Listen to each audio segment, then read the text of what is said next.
Bismillahirrahmanirrahim. Alhamdulillahirabbil alamin. Wassalatu wassalamu ala sayyidil anbiya'i wal mursalin wa ala alihi thayyibin at-tahirin. Wa la'natullahi ala a'daihim ajma'in. Assalamualaikum warahmatullahi wabarakatuh. Pagi ini kita berangkat meninggalkan rumah untuk menghadiri acara yang penuh berkah. Baru saja kita mendengarkan ayat-ayat suci Al-Quran. Baru saja kita mendengarkan kumandang salawat yang disampaikan untuk putri Nabi yang tercinta Sayyidah Fatimah Az-Zahra. Sekarang kita ingin melanjutkan perjalanan kita menembus ruang dan waktu kembali 100 tahun, 200 tahun, sampai 1419 tahun yang lalu. Kita sekarang berada di rumah Rasulullah Sallallahu Alaihi Wasallam di kota Mekah, tidak jauh dari Marwah, pada hari Jumat 20 Jumadil Akhir. Di rumah Khadijah kita menyaksikan 4 orang perempuan yang wajahnya bercahaya berkumpul mengelilingi Khadijah. Perempuan itu bukan penduduk Makkah. Mereka datang dari berbagai penggalan sejarah kemanusiaan. Kita melihat Sarah, istri Ibrahim alaihissalam. Kita melihat Asiyah binti Mazahim, istri saleh yang memilih kematian ketimbang mengorbankan keyakinannya. Kita melihat Maryam binti Imran, manusia suci yang kepadanya Allah mengantarkan makanan di mihrabnya, ibu dari Isa alaihissalam. Kita melihat Kulthum, saudara yang mengantarkan Musa, bayi Musa, ke sungai Nil. Tiba-tiba terbersit cahaya dari rumah Khadijah memenuhi seluruh rumah di Makkah. Bersamaan dengan kelahiran bayi suci dari kandungan istri Rasulullah Sallallahu Alaihi Wasallam, 10 orang bidadari turun dari langit, masing-masing membawa tetampan dan cawan berisi air Al-Kautsar. Salah seorang perempuan surga itu memandikan Fatimah dengan air Al-Kautsar. Ia menyelimuti bayi yang indah itu dengan kain yang lebih putih dari susu, lebih semerbak dari kesturi. Senyuman suci tersungging pada bibirnya, dan tiba-tiba kita mendengar kalimah-kalimah suci keluar dari bibir yang mungil itu. Asyhadu an la ilaha illallah wa anna abi Rasulullah sayyidul anbiya wa anna ba'li sayyidul awsiya wa wildi sadatul asbat. Aku bersaksi bahwa tidak ada Tuhan kecuali Allah, dan bapakku Rasulullah penghulu para nabi, dan suamiku Ali penghulu para penerima wasiat nabi, dan anak-anakku para penghulu keluarga suci. Bayi Fatimah mengucapkan salam kepada semua perempuan surga di sekitarnya. Mereka menyambutnya dengan tertawa ceria. Para penghuni surga dan penghuni langit saling menyampaikan kabar gembira atas kelahiran Fatimah Az-Zahra, perempuan suci, At-Tahirah, Al-Mardiyah, Az-Zakiyah, Al-Mubarakah, Al-Muhaddatsah. Dalam perjalanan sejarah kita dibawa ke lembah Abi Thalib.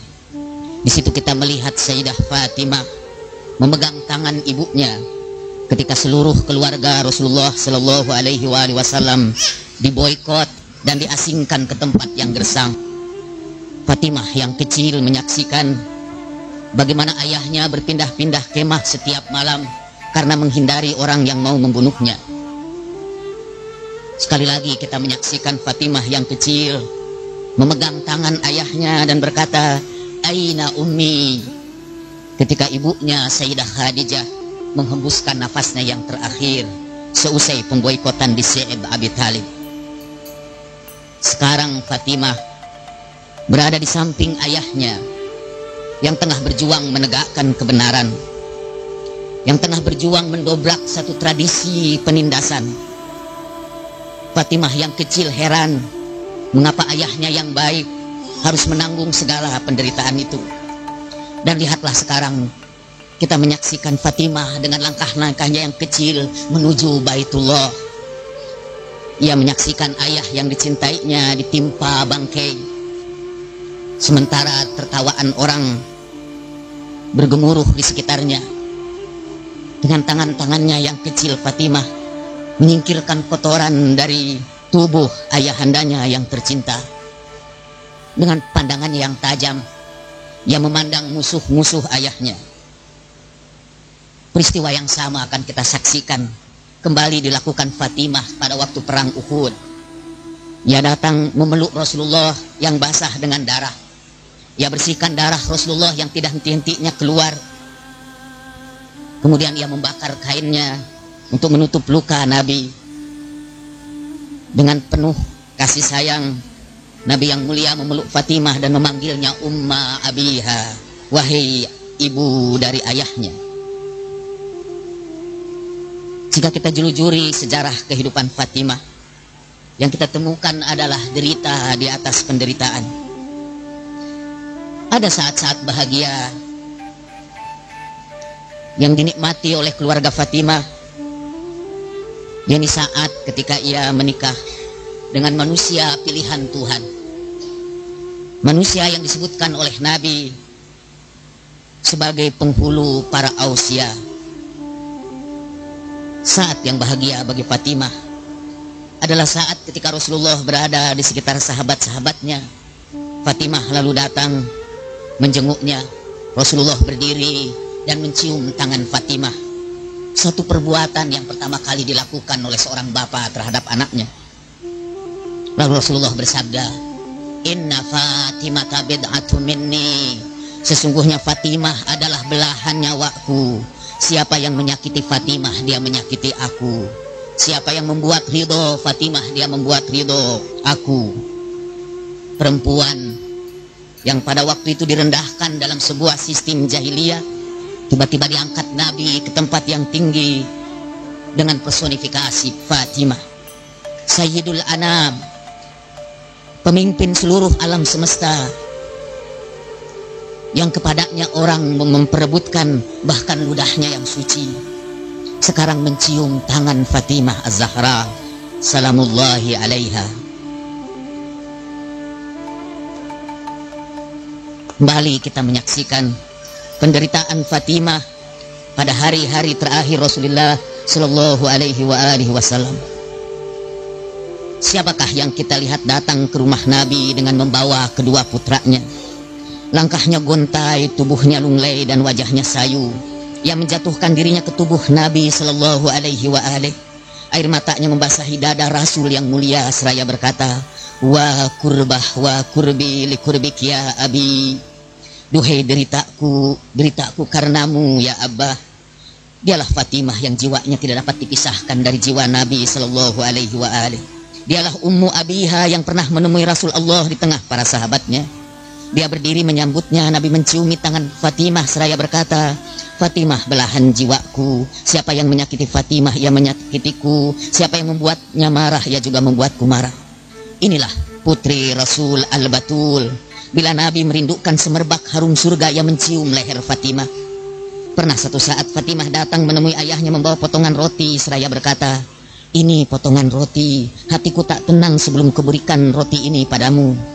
Nabi Shallallahu Alaihi Wasallam menjawab, inilah makanan pertama yang masuk ke mulut ayahmu setelah 3 hari yang lalu. Nabi Shallallahu Alaihi Wasallam memandang putri tercintanya dengan penuh rasa sayang dan iba. Nabi melihat putrinya sudah seperti seonggok daging tanpa kehidupan. Dalam linangan air mata yang deras mengalir membasahi janggutnya, ia menghibur putrinya sambil berkata, La kurba ala abbah ba'dal yaum. Tidak akan ada derita lagi bagi ayahmu setelah hari ini. Mendengar ucapan itu Fatimah menjerit. Ia tahu sebentar lagi ayah tercintanya akan meninggalkannya. Nabi Shallallahu Alaihi Wasallam berkata, wahai anakku Fatimah, janganlah engkau menangis bila aku mati. Ucapkanlah inna lillahi wa inna ilaihi raji'un. Fatimah memegang tangan kedua putranya Hasan dan Husain lalu berkata, ini kedua putramu ya Abah, berikan warisan kepadanya. Masih dalam linangan air matanya kita dengar Rasul bersabda, Hasan akan mewarisi wibawa dan kekuasaanku, Husain akan mewarisi keberanian dan kedermawananku. Ketika melihat Husain, Nabi segera memeluknya erat-erat. Dalam derita penyakit yang makin berat, Nabi Shallallahu Alaihi Wasallam menahan jeritan pilu seraya berkata, biarkan aku berhadapan dengan Yazid. Semoga Allah tidak memberkati Yazid. Ya Allah, aku serahkan Yazid padamu. Belum selesai Nabi bicara, ia tidak sadarkan diri lagi. Nabi pingsan lama sekali.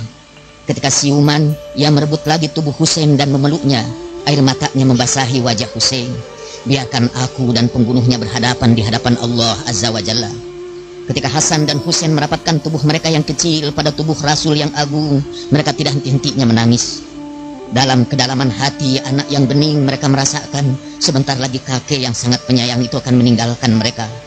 Amirul Mukminin Ali bin Abi Thalib ingin memisahkan mereka supaya tidak mengganggu Nabi Shallallahu Alaihi Wasallam yang sedang sakit.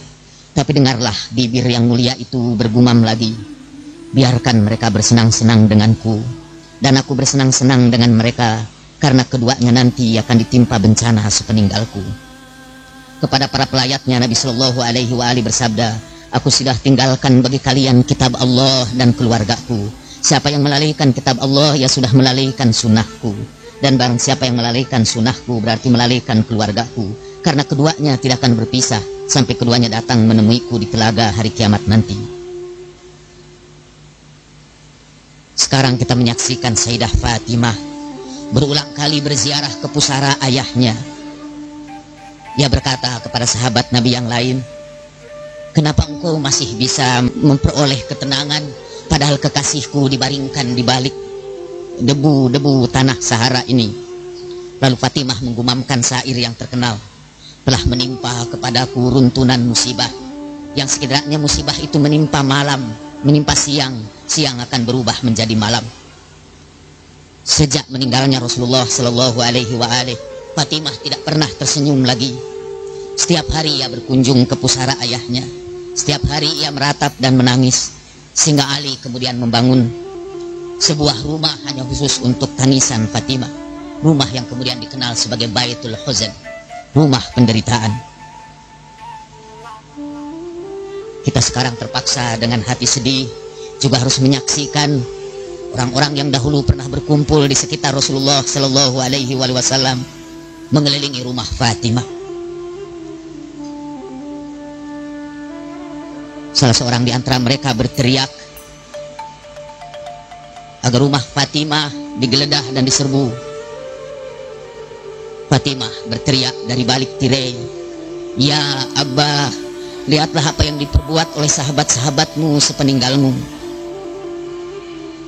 Dengan hati pilu kita harus menyaksikan bagaimana Fatimah yang agung, yang tangannya dicium Rasulullah Shallallahu Alaihi Wasallam, yang disabdakan Nabi sebagai tidak akan menyakiti dia kecuali juga menyakiti Rasulullah Shallallahu Alaihi Wasallam, dilecehkan oleh sahabat-sahabat Nabi.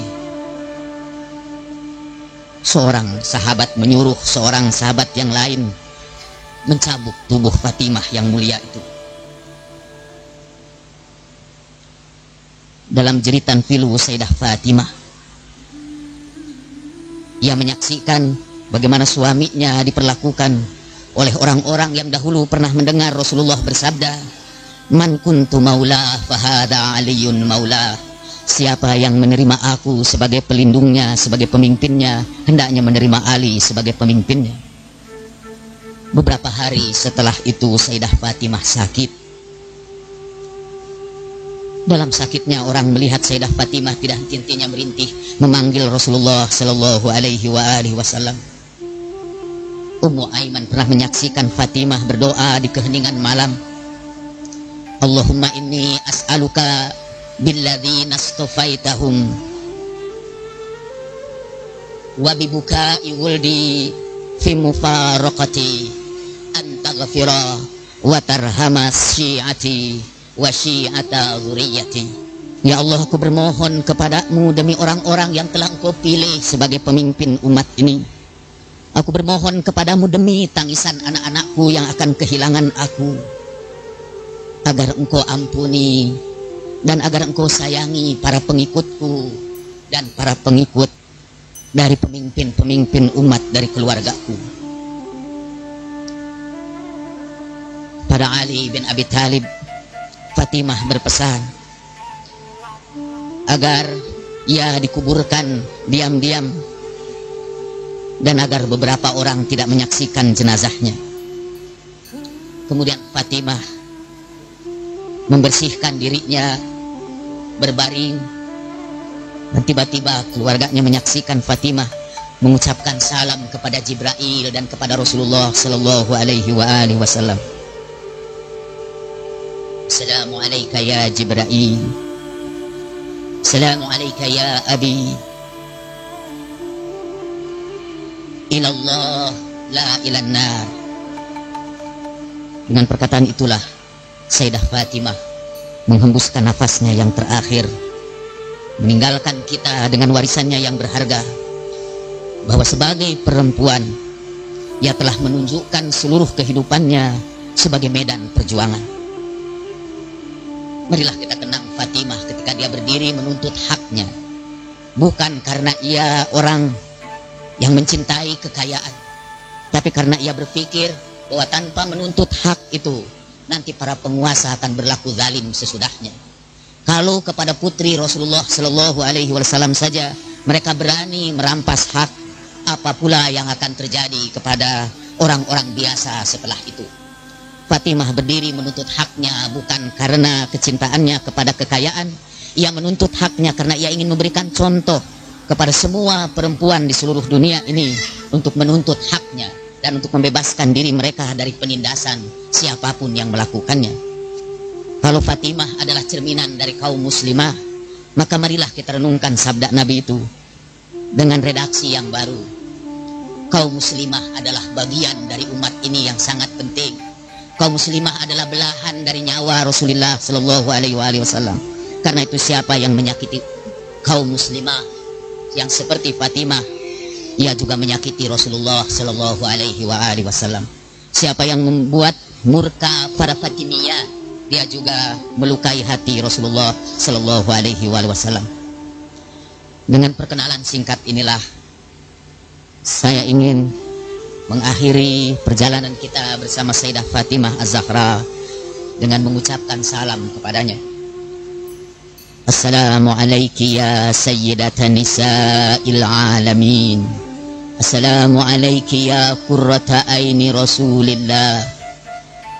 Assalamu alayki wa ala ba'liki wa ala abna'ikil ma'sumin.